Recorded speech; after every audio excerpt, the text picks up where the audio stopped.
ನಮಸ್ತೆ ಮಿತ್ರರೇ. ನಾಡಿನ ಸಮಸ್ತ ಜನರಿಗೂ ಗಣೇಶ ಹಬ್ಬದ ಶುಭಾಶಯಗಳನ್ನು ಕೋರುತ್ತಾ ಇವತ್ತು ನಾನು ಗಣೇಶನಿಗೆ ಅತ್ಯಂತ ಪ್ರಿಯವಾದ ಪಂಚಕಜ್ಜಾಯ ಹಾಗೂ ಮೋದಕ ಮಾಡಿದ್ದೇನೆ. ಅದರ ರೆಸಿಪಿಯನ್ನು ನಿಮ್ಮೊಂದಿಗೂ ಶೇರ್ ಮಾಡ್ತಿದ್ದೇನೆ. ಹಾಗಾದರೆ ಯಾರೆಲ್ಲ ನನ್ನ ಚಾನಲನ್ನು ನೋಡ್ತಿದ್ದೀರಿ, ಯಾರೆಲ್ಲ ಇನ್ನೂ ಸಬ್ಸ್ಕ್ರೈಬ್ ಮಾಡಿಲ್ಲ, ದಯವಿಟ್ಟು ಸಬ್ಸ್ಕ್ರೈಬ್ ಮಾಡಿ ಸಪೋರ್ಟ್ ಮಾಡಿ ಅಂತ ಹೇಳುತ್ತಾ ಬನ್ನಿ ಈ ಒಂದು ನೈವೇದ್ಯವನ್ನು ಯಾವ ರೀತಿಯಲ್ಲಿ ಮಾಡುವುದು ಎಂದು ನೋಡೋಣ. ನಮಸ್ತೆ ಮಿತ್ರರೇ, ಎಲ್ಲರಿಗೂ ಗಣೇಶ ಚತುರ್ಥಿಯ ಶುಭಾಶಯಗಳು. ಇವತ್ತು ನಾನು ಗಣೇಶನಿಗೆ ಅತ್ಯಂತ ಪ್ರಿಯವಾದ ಪಂಚಕಜ್ಜಾಯ ಹೇಳಿದರೆ ಬೇರೆ ಬೇರೆ ರೀತಿಯಲ್ಲಿ ಮಾಡ್ತಾರೆ. ಅವಲಕ್ಕಿಯಿಂದ ಬೇರೆ ಪಂಚಕಜ್ಜಾಯ ಮಾಡ್ತಾರೆ, ಈ ನೋಡಿ ಪುಟಾಣಿಯಿಂದ ಮಾಡ್ತಾರೆ, ಹುರಿಗಡಲೆ ಅಂತ ಏನು ಕರಿತೇವೆ. ಗಣೇಶನಿಗೆ ಕಡಲೆ ಹೇಳಿದರೆ ಬಹಳ ಪ್ರೀತಿಯಂತೆ, ಅದರಿಂದಾಗಿ ಕಡಲೆಯಿಂದ ಮಾಡಿದಂತಹ ಪಂಚಕಜ್ಜಾಯ ಹೆಚ್ಚಾಗಿ ಈ ಗಣೇಶ ಚತುರ್ಥಿ ಅಂತೂ ನಾವು ಮಾಡ್ತೇವೆ. ಇವತ್ತು ಒಂದು ಬೌಲು ಈ ಹುರಿಗಡಲೆ ತೆಗೆದುಕೊಂಡ್ರೆ ಅರ್ಧ ಬೌಲ್ನಷ್ಟು ಈ ಡ್ರೈ ಕೊಕೊನೆಟ್ ಇದನ್ನು ನಾನು ತುರಿದಿಟ್ಕೊಂಡಿದ್ದೇನೆ. ಹಸಿ ಸಾಕ್ತದೆ, ಹಸಿ ಆದರೆ ಸ್ವಲ್ಪ ಹೆಚ್ಚು ಫ್ರೈ ಮಾಡಿದರೆ ಆಯಿತು. 4 ಅಥವಾ 3 ಏಲಕ್ಕಿ, ಒಂದು 2 ಚಮಚದಷ್ಟು ಎಳ್ಳು, ಅರ್ಧ ಬಟ್ಟಲಿನಷ್ಟು ಅಂದರೆ ಇದರದ್ದು ಅರ್ಧದಷ್ಟು ಸಕ್ಕರೆ. ಈಗ ಮೊದಲಿಗೆ ಒಂದು ಗ್ಯಾಸ್ನಲ್ಲಿ ಒಂದು ಬಾಣಲೆಯನ್ನು ಅಥವಾ ಇಂಥ ಕಾವಲೆಯನ್ನು ಇಟ್ಟುಕೊಂಡು ಬಿಸಿ ಮಾಡಿಕೊಳ್ಳೋಣ.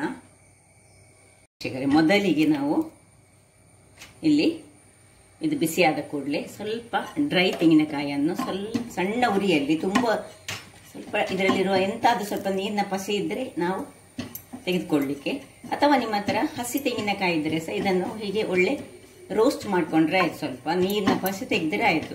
ಈ ಪಂಚಕಜ್ಜಾಯಕ್ಕೆ ಸ್ವಲ್ಪ ನೀರಿನ ಪಸೆಗಳು ಏನಿರಬಾರ್ದು, ಯಾಕೆಳಿದ್ರೆ ಅದನ್ನು ಸ್ವಲ್ಪ ನಾವು ಸ್ಟೋರ್ ಮಾಡಿಡುವಂಥದ್ದು, ಅಥವಾ ಆ ದಿವಸಕ್ಕೆ ಯೂಸ್ ಮಾಡಿದರೆ ಸಹ ಆಗ್ತದೆ, ತೊಂದರೆ ಇಲ್ಲ.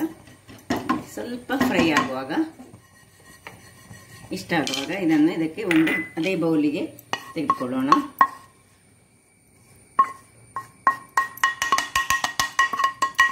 ಇನ್ನು ಅದರಲ್ಲೇ ಈ ಸ್ವಲ್ಪ ಎಳ್ಳನ್ನು ಹುರಿದುಕೊಳ್ಳೋಣ.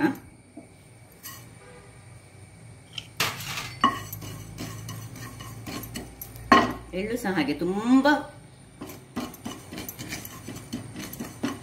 ಫ್ರೈ ಆಗಬಾರ್ದು, ಸ್ವಲ್ಪ ಚಟ್ಟ ಅಂತ ಒಂದು ಚಟ್ಪಟ್ ಹೇಳುವಾಗ ನಾವೀಗ ಅದನ್ನು ಆಫ್ ಮಾಡ್ಕೊಳ್ಳೋಣ. ವೀಕ್ಷಕರೇ, ಎಳ್ಳು ಒಂದೊಂದು ಚಟ್ಪಟ್ ಹೇಳಲಿಕ್ಕೆ ಶುರುವಾಯಿತು. ಅಷ್ಟಾಗುವಾಗ ಸ್ವಲ್ಪ ಸ್ಲೋ ಮಾಡಿಕೊಂಡು ಇದನ್ನು ಇದಕ್ಕೆ ಶಿಫ್ಟ್ ಮಾಡಿಕೊಳ್ಳೋಣ. ಸ್ವಲ್ಪ ಒಂದು 2 ನಿಮಿಷ ಜಸ್ಟ್ ಒಂದು ಅದರದೆಲ್ಲ ಏನಾದರೂ ನಾವು ಹೊರಗಿನಿಂದ ತಂದದ್ದಲ್ಲ, ಹಾಗಾಗಿ ಏನಾದರೂ ಸ್ವಲ್ಪ ಪಶೆ ಇದ್ದರೆ ಅಂತ ಹೇಳಿಕೊಂಡು ಇದನ್ನು ಜಸ್ಟ್ 1 ನಿಮಿಷ ಈ ಬಿಸಿಯಲ್ಲಿ ಹಾಕ್ಕೊಂಡು ಆಫ್ ಮಾಡ್ಕೊಳ್ಳೋದು. ಕಾವಲಿ ಆಫ್ ಮಾಡಿಕೊಂಡು ಚೂರು ಅದರ ಪಶೆ ತೆಗೆದುಕೊಳ್ಳೋಣ. ಸ್ವಲ್ಪ ತಣ್ಣಗಾಗುವಾಗ ಇದನ್ನು ಒಂದು ಮಿಕ್ಸಿಗೆ ಮಿಕ್ಸಿ ಸಹ ತುಂಬ ಡ್ರೈ ಇರಬೇಕು, ಅದರಲ್ಲಿ ಚೂರು ಸಹ ನೀರಿನ ಪಸೆ ಇರಬಾರ್ದು. ಹಾಕ್ಕೊಂಡು ಇದಕ್ಕೆ ಮುಚ್ಚಳ ಮುಚ್ಚಿ ಇದನ್ನು ಇಲ್ಲಿ ಸ್ವಲ್ಪ ಒಂದು ಕೋಸ್ಲಿ ಗ್ರೈಂಡ್ ಮಾಡುವ ಸುರಿಗೆ.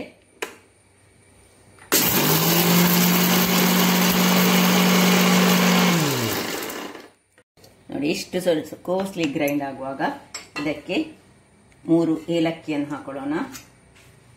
ಇನ್ನು ಸಕ್ಕರೆ ಎಷ್ಟು ನಾವು ಈ ಹುರಿಗಡೆ ತೆಗೆದುಕೊಂಡಿದ್ದೇವೆ ಅದರದ್ದು ಅರ್ಧದಷ್ಟು ಸಕ್ಕರೆಯನ್ನು ತೆಗೆದುಕೊಳ್ಳಬೇಕು. ಈಗ ಇದನ್ನು ಪುನೊಮ್ಮೆ ಗ್ರೈಂಡ್ ಮಾಡ್ಕೊಳ್ತಿದ್ದೇನೆ. ವೀಕ್ಷಕರೇ ನೋಡಿ, ಇಷ್ಟು ಪೌಡರ್ ಆಗ್ತದೆ. ಇಷ್ಟು ಪೌಡರ್ ಆದದನ್ನು ಇನ್ನೀಗ ಇದಕ್ಕೆ ಶಿಫ್ಟ್ ಮಾಡ್ಕೊಳ್ಳೋಣ.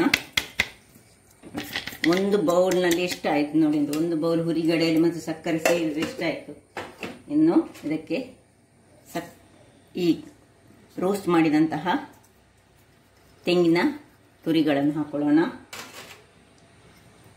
ಇನ್ನು ಈ ರೋಸ್ಟ್ ಮಾಡಿದ ಎಳ್ಳನ್ನು ಹಾಕೊಂಡು ಚೆನ್ನಾಗಿ ತಿರುಗಿಸ್ಕೊಳ್ಳೋಣ.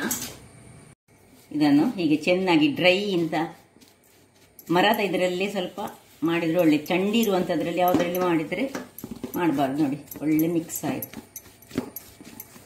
ರೆಡಿ ಆಯಿತು ಪಂಚಕಜ್ಜಾಯ. 5 ಬಗೆಯ ಅಂದರೆ ಏಲಕ್ಕಿ, ಹುರಿಗಡಲೆ, ತೆಂಗಿನ ತುರಿ, ಎಳ್ಳು, ಸಕ್ಕರೆ ಇಷ್ಟನ್ನು ಯೂಸ್ ಮಾಡಿದಂತಹ ಪಂಚಗಜ್ಜಾಯ ಗಣೇಶನಿಗೆ ಅತ್ಯಂತ ಪ್ರಿಯವಾದ. ಇದನ್ನು ನಮ್ಮದು ಹೆಚ್ಚಾಗಿ ಶರವು ಟೆಂಪಲ್ಗಳಲ್ಲಿ ಈ ಥರದ ಈ ನೈವೇದ್ಯ ಮಾಡ್ತಾರೆ ಮತ್ತು ಪ್ರಸಾದ ರೂಪವಾಗಿ ನಮಗೆ ಕೊಡ್ತಾರೆ. ಈಗ ಇದನ್ನು ನಾನು ಗಣೇಶನಿಗೆ ನೋಡಿ ಇದರಲ್ಲಿ ಹಾಕೊಂಡು ನೈವೇದ್ಯ ರೂಪವಾಗಿ ಇಡ್ತೇನೆ. ಇನ್ನು ನಾನು ಮೋದಕವನ್ನು ರೆಡಿ ಮಾಡಲಿಕ್ಕಿದ್ದೇನೆ. ಇದರ ನೆಕ್ಸ್ಟ್ ಮೋದಕ, ಅದು ಸಹ ಗಣೇಶನಿಗೆ ಬಹಳ ಪ್ರಿಯವಾದುದು.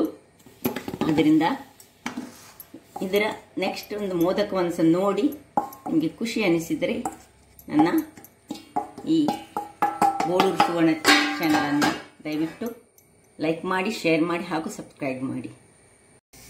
ನಮಸ್ತೆ ಮಿತ್ರರೇ, ಗಣೇಶನಿಗೆ ಅತ್ಯಂತ ಪ್ರಿಯವಾದ ಮೋದಕ ಮಾಡೋಣ.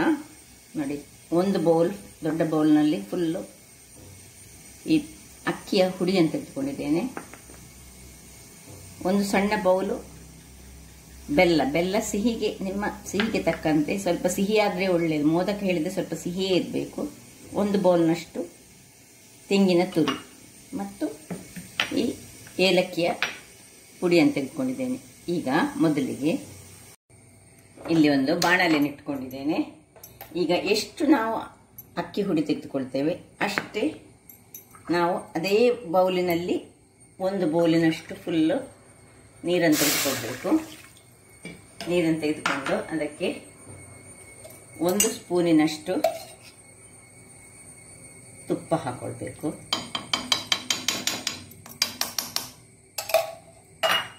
ಇನ್ನು ಚೂರು ಉಪ್ಪು,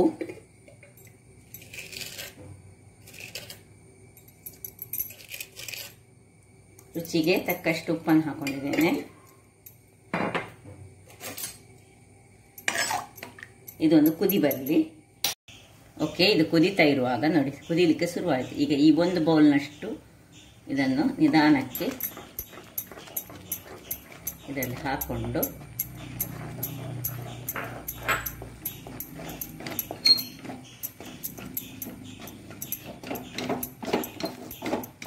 ಕೂಡಲೇ ಆಫ್ ಮಾಡಿಕೊಳ್ಳೋಣ. ಸ್ವಲ್ಪ ತಣ್ಣಗಾಗಲಿಕ್ಕೆ ಬಿಡೋಣ ಇದನ್ನು.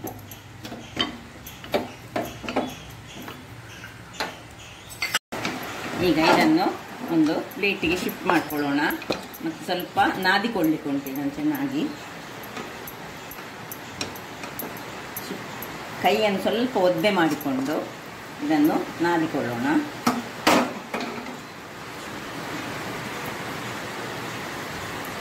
ಒಂದು ಈ ಚಪಾತಿಯ ಹದಕ್ಕೆ ನಾವು ಇದನ್ನು ತರಬೇಕು. ಈಗ ಸ್ವಲ್ಪ ಕೈಯನ್ನು ಚಂಡಿ ಮಾಡಿಕೊಂಡು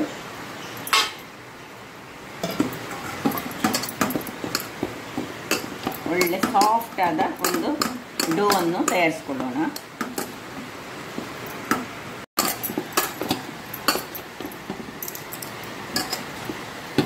ಒಳ್ಳೆ ಸಾಫ್ಟ್ ಆದ ಒಂದು ಡೋ ಅನ್ನು ರೆಡಿ ಮಾಡಿಕೊಂಡೆ. ನಿಮಗೆ ಕಾಣ್ಬೋದು, ಇದು ಕೈಯನ್ನು ಸ್ವಲ್ಪ ಚಂಡಿ ಮಾಡಿಕೊಂಡ್ರೆ ಉಂಟಲ್ಲ, ಚೆನ್ನಾದ ಒಂದು ರೆಡಿ ಆಗ್ತದೆ.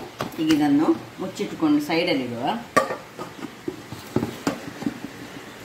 ಇಲ್ಲಿ ಒಂದು ಪ್ಯಾನನ್ನು ಇಟ್ಕೊಂಡಿದ್ದೇನೆ. ಪ್ಯಾನ್ ಬಿಸಿ ಆಗುವಾಗ ಅದಕ್ಕೆ 1 ಚಮಚದಷ್ಟು ತುಪ್ಪವನ್ನು ಹಾಕೊಳ್ಳೋಣ. ಇದು ಬಹಳ ಸುಲಭವಾಗಿ ಮಾಡುವಂಥದ್ದು. ಗಣಪತಿ ಹಬ್ಬದಂದು ನಾವು ಇಂತಹ ಸುಲಭದ ಒಂದು ಖಾದ್ಯವನ್ನು ನೈವೇದ್ಯ ರೂಪದಲ್ಲಿ ಅರ್ಪಿಸ್ಬೋದು ಗಣಪತಿಗೆ. ನೋಡಿ, ಇನ್ನು ಈಗ ಬೆಲ್ಲ ಹಾಕೊಳ್ತಿದ್ದೇನೆ. ಇದಕ್ಕೆ ಬೆಲ್ಲವನ್ನು ಹಾಕೊಂಡು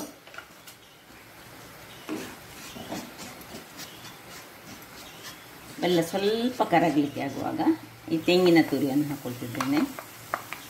ಇಲ್ಲಿ ಬೇಕಿದ್ರೆ ಯಾವುದೇ ಒಂದು ಡ್ರೈ ಫ್ರೂಟ್ಸ್ಗಳನ್ನು ಸಹ ಫ್ರೈ ಮಾಡಿಕೊಂಡು ತುಪ್ಪದಲ್ಲಿ ಫ್ರೈ ಮಾಡಿ ಸೇರಿಸ್ಕೊಳ್ಬೋದು. ಅದು ಮಾಡಿದರೆ ಸಾಕ್ತದೆ. ನನಗೆ ಸಿಂಪಲ್ ಆಗಿ ಮಾಡುವಂತಹ ಒಂದು ಮೋದಕವನ್ನು ತೋರಿಸ್ಕೊಡ್ತಿದ್ದೇನೆ. ಇನ್ನು ಈ ಏಲಕ್ಕಿಯನ್ನು ಹಾಕೊಳ್ಳೋಣ.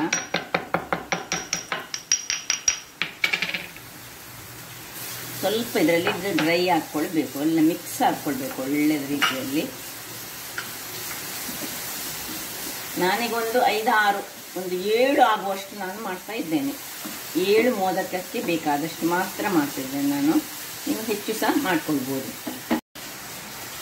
ಇದರಲ್ಲಿ ಸ್ವಲ್ಪ ಇದು ಒಳ್ಳೆ ಫ್ರೈ ಆಯಿತು. ತುಪ್ಪ ಬೇಕಿದ್ರೆ ಇನ್ನೊಂದು ಚಮಚ ಬೇಕಿದ್ರೆ ಹಾಕ್ಕೊಳ್ಬೋದು. ಬೇಕಿದ್ದರೆ ಪರಿಮಳ ಇನ್ನೂ ಸಹ ಹೆಚ್ಚಾಗ್ತದೆ.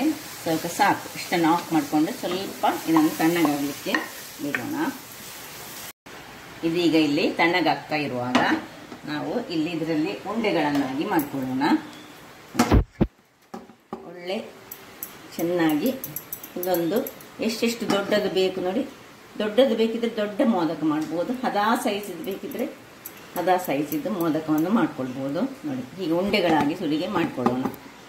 ಎಲ್ಲವನ್ನು ಉಂಡೆಗಳಾಗಿ ಮಾಡ್ಕೊಳ್ತೇನೆ. ವೀಕ್ಷಕರೇ, ಇಲ್ಲಿ ನೋಡಿ 7 ಉಂಡೆಗಳಾಯಿತು. ಈಗ ಇದನ್ನು ಆದಷ್ಟು ಹೀಗೆ ಕೆಲವರು ಏನು ಮಾಡ್ತಾರೆ ಹೇಳಿದರೆ, ಈ ಲಿಂಬೆ ಹುಳಿಯನ್ನು ಸ್ಕ್ವೀಸ್ ಮಾಡುವಂತಹ ಇದರಲ್ಲಿ ಹೀಗೆ ಇಟ್ಟು ಅದರ ಒಳಗೆ ಅದನ್ನು ಹೀಗೆ ಒಳಗೆ ಗುಂಡಿಗಳಾಗಿ ಮಾಡ್ಕೊಳ್ತಾರೆ. ಸೊ ನಾವು ಹೀಗೆ ಸಹ ಮಾಡ್ಕೊಳ್ಬೋದು ನೋಡಿ. ಹೀಗೆ ಅದು ಸೈಡ್ಸ್ ಒಡೆದ್ರೆ ಏನು ತೊಂದರೆ ಇಲ್ಲ. ಅದನ್ನು ನಾವು ಈಗ ಚೆನ್ನಾಗಿ ಹೀಗೆ ನಡು ನಮಗೆ ಕರೆಕ್ಟ್ ಬರಬೇಕು. ತುಂಬ ತೆಳು ಸಹ ಆಗಬಾರ್ದು, ತುಂಬ ದಪ್ಪ ಸಹ ಆಗಬಾರ್ದು. ದಪ್ಪ ಆದರೆ ಒಳ್ಳೆಯದಾಗೋದು. ಈಗ ಒಂದು ಇಷ್ಟನ್ನು ಇದಕ್ಕೆ ಹಾಕ್ಕೊಂಡು ಹೀಗೆ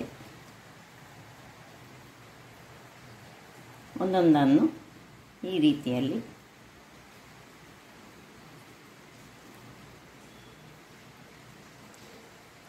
ಅಥವಾ ಚಪಾತಿಯ ಹಾಗೆ ಸಣ್ಣ ಪೂರಿಗಳ ಹಾಗೆ ಇದು ಮಾಡಿಕೊಂಡು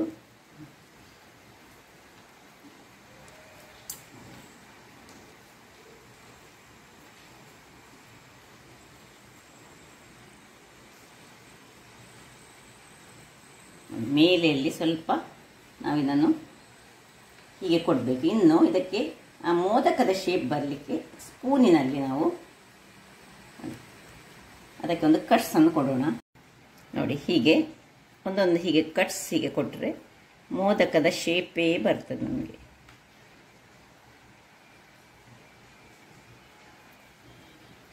ಮೋದಕದ ಯಾರ ಹತ್ರ ಈ ಅದರದ್ದು ಅಚ್ಚು ಇಲ್ಲ ನೋಡಿ ಅಂಥವ್ರು ಈ ರೀತಿಯಲ್ಲಿ ಮಾಡ್ಬೋದು. ಅಚ್ಚು ಬೇಕು ಹೇಳಿಯೇ ಇಲ್ಲ ನೋಡಿ. ಎಷ್ಟು ಚೆನ್ನಾಗಿ ಬಂತು ನೋಡಿ, ಕಾಣ್ತದಲ್ಲ. ಇದೇ ರೀತಿಯಾಗಿ ಇನ್ನೊಂದನ್ನು ನೋಡಿ ನಾನು ಮಾಡ್ತೇನೆ. ಆದಷ್ಟು ಕೈಯಲ್ಲೇ ಹೀಗೆ ಮಾಡಿದರೆ ಆಯಿತು. ನಡು ಸ್ವಲ್ಪ ಒಳ್ಳೆ ತೆಳುವಾಗಿ ಬಂದರೆ ಮತ್ತೆ ಮೇಲಿದನ್ನು ನಾವು ಹೇಗೆ ಸಹ ಮಾಡಿಕೊಳ್ಬೋದು. ಸೈಡ್ಸ್ ಒಡೆದ್ರೂ ತೊಂದರೆ ಇಲ್ಲ. ಅದು ಈ ಅಚ್ಚಿದ್ರೆ ನಮಗೆ ಏನಾಗ್ತದೆ ಹೇಳಿದರೆ ಸುಲಭ ರೀತಿಯಲ್ಲಿ ಅಚ್ಚಿನೊಳಗೆ ಹಾಕ್ಕೊಂಡು ಮಾಡ್ಬೋದು. ಈಗ ಇದನ್ನು ಬೇಕಿದ್ರೆ ಉಂಡೆಗಳಾಗಿ ಮಾಡಿಟ್ಟುಕೊಂಡು ಸಹ ಹೀಗೆ ತುಂಬಿಸಿದರೆ ಸಾಕ್ತದೆ. ಅದು ಸಾಕ್ತದೆ ನೋಡಿ. ಇದೇ ರೀತಿಯಲ್ಲಿ ಇದನ್ನು ಮೇಲಕ್ಕೆ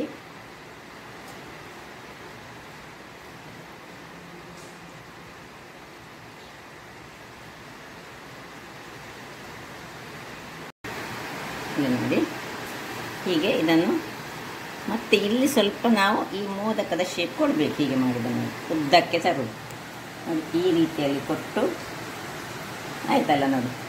ಸುಲಭ ರೀತಿಯಲ್ಲಿ ಮಾಡುವಂಥದ್ದು. ಇನ್ನು ಅದಕ್ಕೊಂದು ಕಟ್ಸ್ಗಳನ್ನು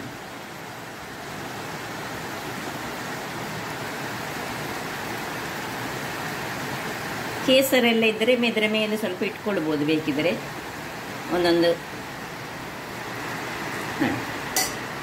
ಹೇಗೆ ಬಂತು ನೋಡಿ. ಹೀಗೆ ಎಲ್ಲ 7 ಸಹ ನಾನು ರೆಡಿ ಮಾಡಿಕೊಳ್ತೇನೆ. ಮಿತ್ರರೇ ನೋಡಿ 7 ಈ ಒಂದು ಕಪ್ಪಿನ ಅಂದರೆ 1 ಕಪ್ಪು ರೈಸಲ್ಲಿ 7 ಆಗ್ತದೆ. ಸೊ ಇಲ್ಲಿ ನೋಡಿ ಸ್ಟೀಮರನ್ನು ಸಹ ನಾನು ಬಿಸಿ ಹಾಕಲಿಕ್ಕೆ ಇಟ್ಕೊಂಡಿದ್ದೇನೆ. ಸ್ಟೀಮರ್ ಬಿಸಿಯಾಗಿದೆ. ಅದನ್ನು ಮಾಡುವಾಗಲೇ ಸ್ವಲ್ಪ ಬಿಸಿಗೆ ಇಟ್ಕೊಳ್ಬೇಕು. ಈಗ ಬೇಕಿದ್ದರೆ ಒಂದು ಎಲೆಯನ್ನು ಹಾಕ್ಕೊಂಡು ನಾವು ಈ ಒಂದೊಂದಾಗಿ ಮಾಡಿದಂತಹ ಮೋದಕವನ್ನು ಬೇಯಲಿಕ್ಕೆ ಇಟ್ಕೊಳ್ಳೋಣ.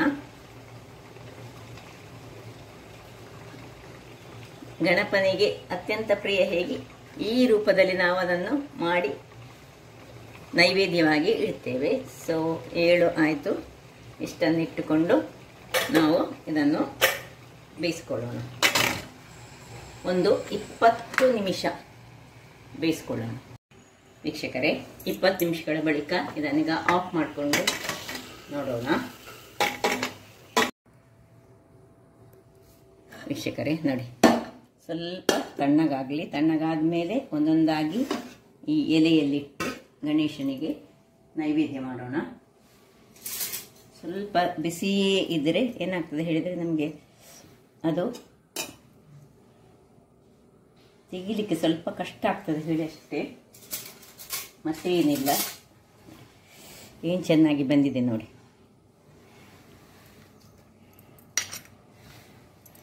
ಸೊ 7 ಆಗ್ತದೆ ನಾನು ಹೇಳಿದ ಒಂದು ಅಳತೆಯಲ್ಲಿ. ನೀವು ಇದೇ ರೀತಿಯಲ್ಲಿ ಮಾಡಿಕೊಂಡು ಗಣೇಶನಿಗೆ ನೈವೇದ್ಯ ರೂಪದಲ್ಲಿ ಅರ್ಪಿಸ್ಬೋದು. ಸುಲಭ.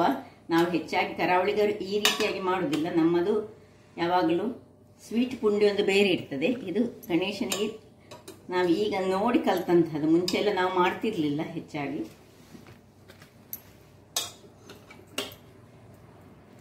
ಏಳನ್ನು ಹೀಗೆ ಇಟ್ಟು